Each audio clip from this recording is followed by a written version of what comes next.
Assalamualaikum warahmatullahi wabarakatuh. Perkenalkan, saya Abdul Ghafur, NIM 201105010006. Saya dari kelas PS1.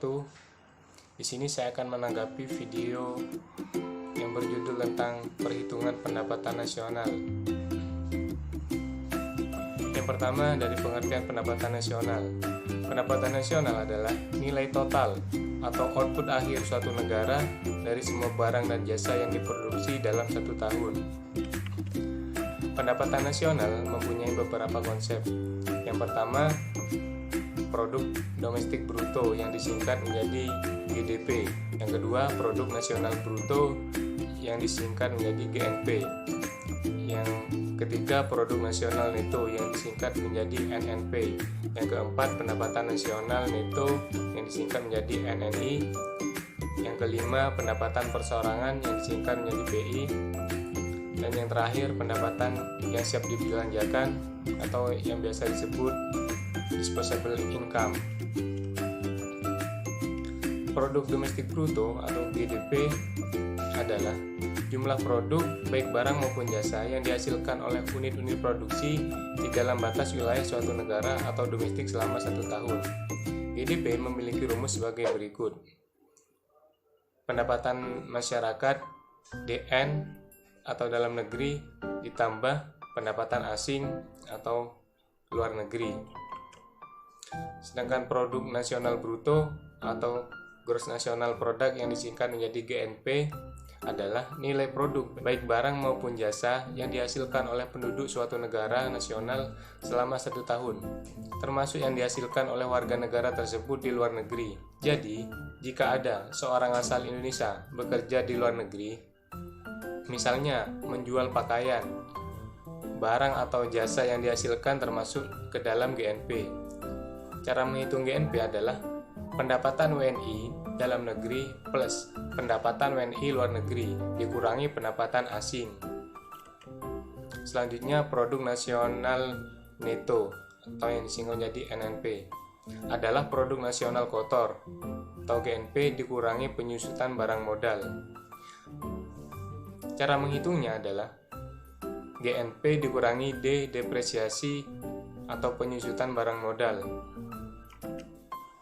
Yang selanjutnya, pendapatan nasional neto atau yang singkat NNI, Net National Income, adalah pendapatan yang dihitung menurut jumlah balas jasa yang diterima oleh masyarakat sebagai pemilik faktor produksi.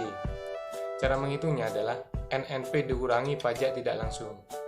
Pajak tidak langsung adalah pajak yang bebannya bisa dialihkan kepada pihak lain, seperti pajak hadiah, pajak penjualan, dan lain-lain. Selanjutnya adalah pendapatan perseorangan atau personal income yang disingkat menjadi PI adalah jumlah pendapatan yang diterima oleh setiap orang dalam masyarakat, termasuk pendapatan yang diperoleh tanpa melakukan kegiatan apapun. Misalnya gaji seorang karyawan kantoran maupun pendapatan wira swasta yang didapatkan secara berantai. Cara menghitungnya adalah NNI dikurangi pajak perusahaan, dikurangi iuran, dikurangi laba ditahan, plus transfer payment. Transfer payment adalah penerimaan-penerimaan yang bukan merupakan balas jasa produksi, melainkan diambil sebagian dari pendapatan nasional tahun lalu, seperti pembayaran dana pensiunan, tunjangan pengangguran, dan sebagainya. Selanjutnya, pendapatan yang siap dibelanjakan atau disposable income yang disingkat menjadi DI. DI adalah pendapatan yang siap untuk dimanfaatkan guna membeli barang dan jasa konsumsi dan selebihnya menjadi tabungan yang disalurkan menjadi investasi. Cara menghitung DI yaitu PI dikurangi pajak langsung. Pajak langsung adalah pajak yang bebannya tidak dapat dialihkan kepada pihak lain, seperti pajak pendapatan. Manfaat dari perhitungan pendapatan nasional yaitu yang pertama, mengetahui tingkat kemakmuran suatu negara. Yang kedua, mengevaluasi kinerja perekonomian dalam skala tertentu. Yang ketiga, mengukur perubahan perekonomian suatu negara secara berkala. Yang keempat, memudahkan dalam membandingkan kinerja ekonomi dari setiap sektor. Yang kelima, sebagai indikator kualitas hidup masyarakat di suatu negara. Yang keenam, sebagai indikator perbandingan kinerja antar negara. Yang ketujuh, sebagai indikator perbandingan kualitas standar hidup antar negara. Yang kedelapan, sebagai indikator dan perbandingan tingkat pertumbuhan ekonomi dari waktu ke waktu. Yang terakhir, sebagai indikator dan perbandingan pertumbuhan ekonomi dan kekayaan dari suatu negara. Di sini juga ada macam-macam metode perhitungan pendapatan nasional. Metode perhitungan di sini ada 3. Yang pertama, metode produksi, yang kedua metode pendapatan, dan yang ketiga metode pengeluaran.